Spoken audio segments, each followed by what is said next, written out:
O Centro Histórico de Vitória é uma região de amplo valor cultural para a capital capixaba. Recheado de atrações de diferentes épocas, a região se tornou um grande polo para as expressões artísticas.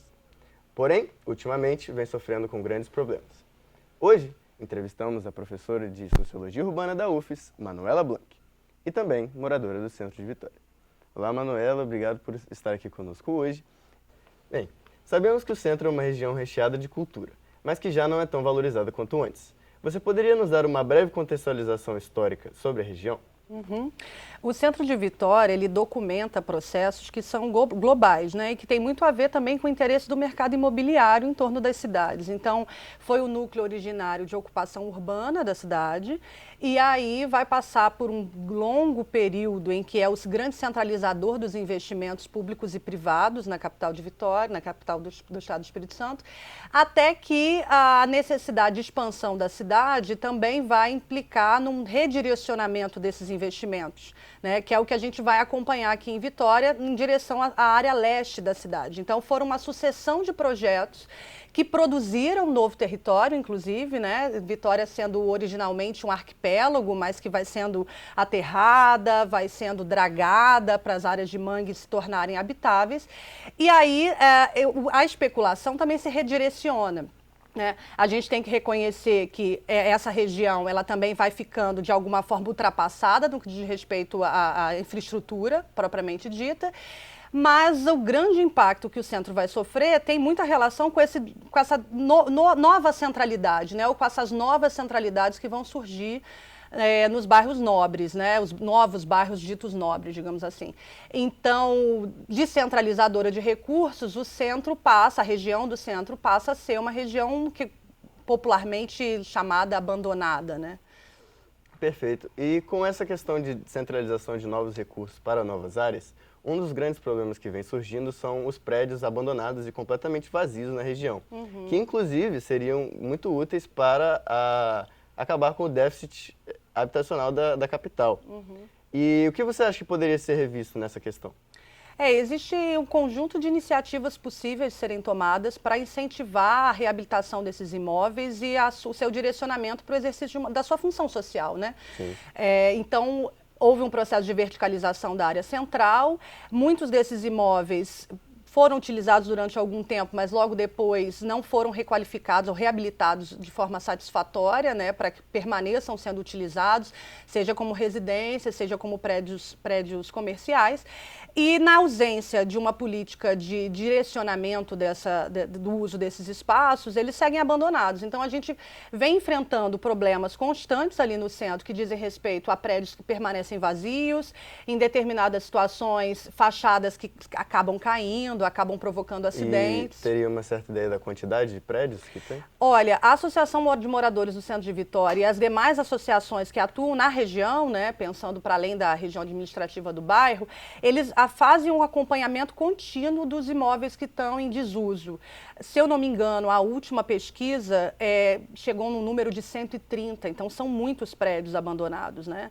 Alguns abandonados de forma literal, outros que permanecem minimamente mantidos, mas são exceções, mas que não são colocados para interesse residencial, comercial, nem nada parecido.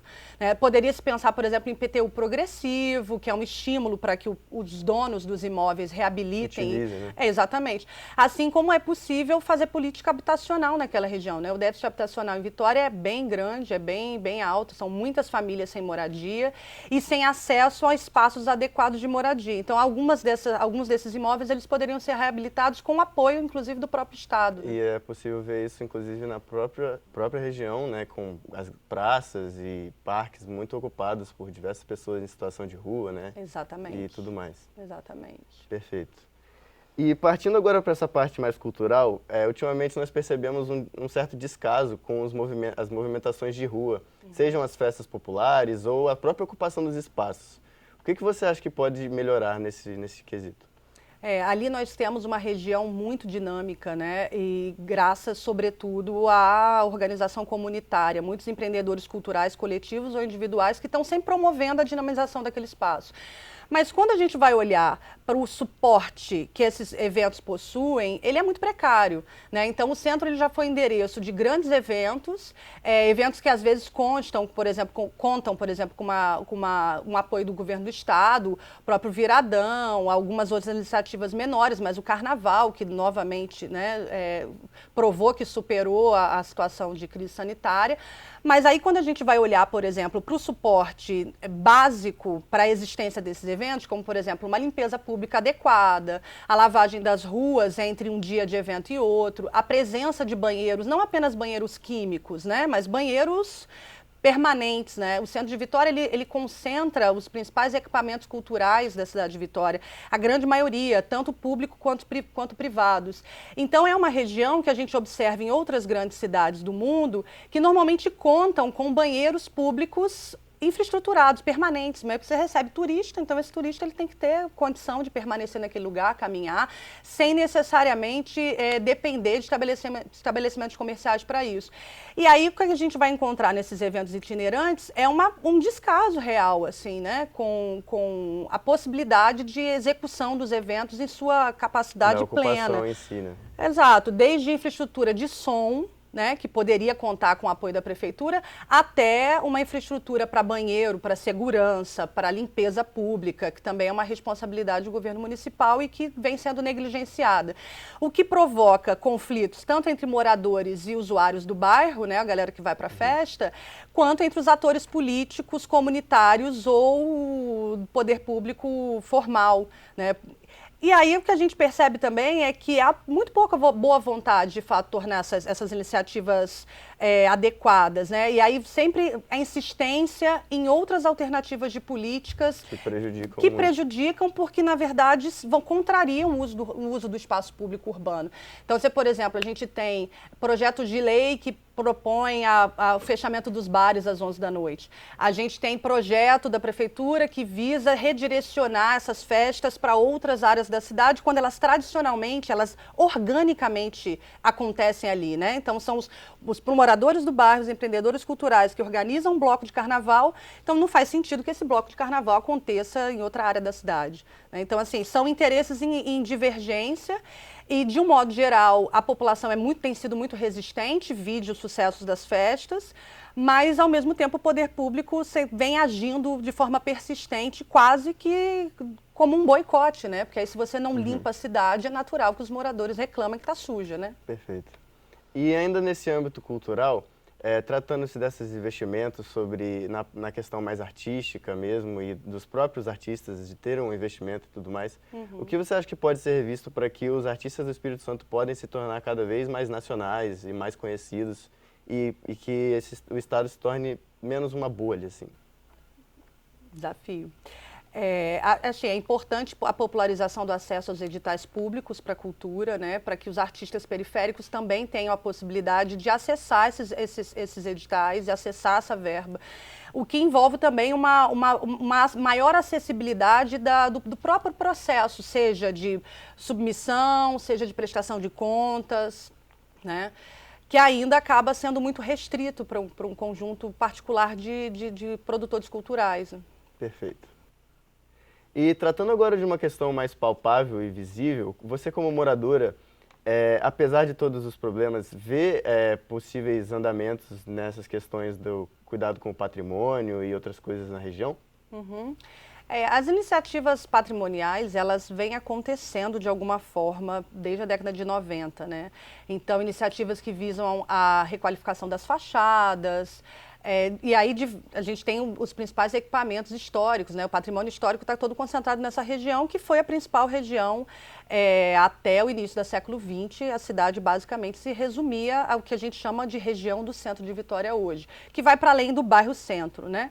Então, assim, nós temos esses equipamentos sendo continuamente objeto de investimento e também de projetos que visam o incentivo à visitação, incentivo a turístico, etc. e tal. Mas, ao mesmo tempo, a gente tem muitas iniciativas que paralelamente acontecem, né? Iniciativas que vão desde festejos dos moradores até iniciativas de intervenção sobre o espaço público da própria cidade. Então, eu venho pesquisando o Centro de Vitória há quase 10 anos já.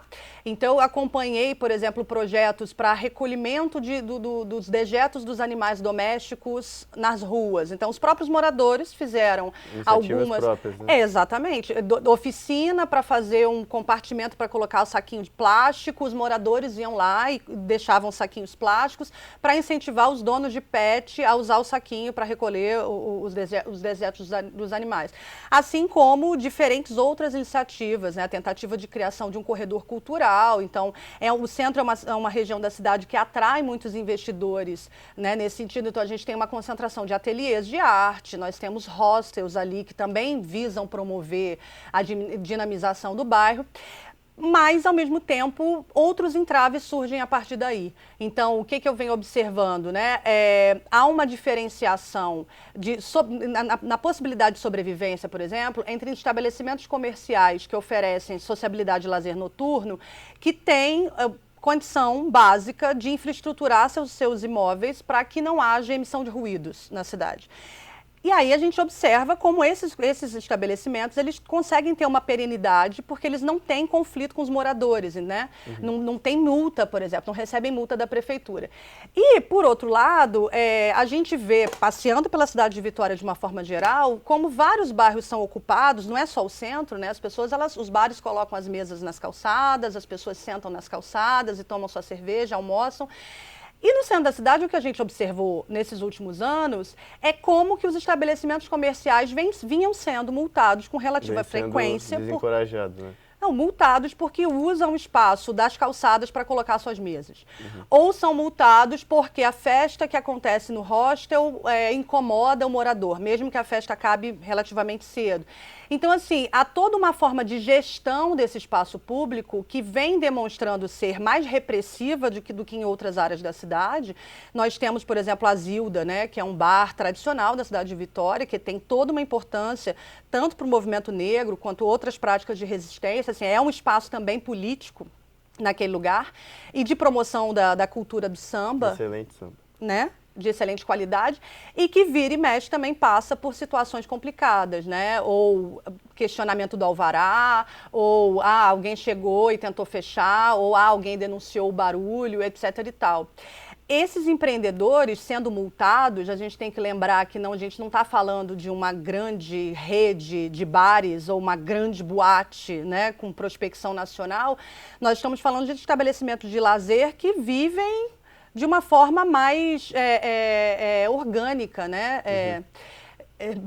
São práticas de resistência, sobretudo, e que são muito negativamente impactadas por essas ações, né? E que são ações que não se justificam na prática, porque se a gente observa e circula pela cidade, a gente percebe que em outros bairros não são práticas passíveis de multa, digamos assim, né?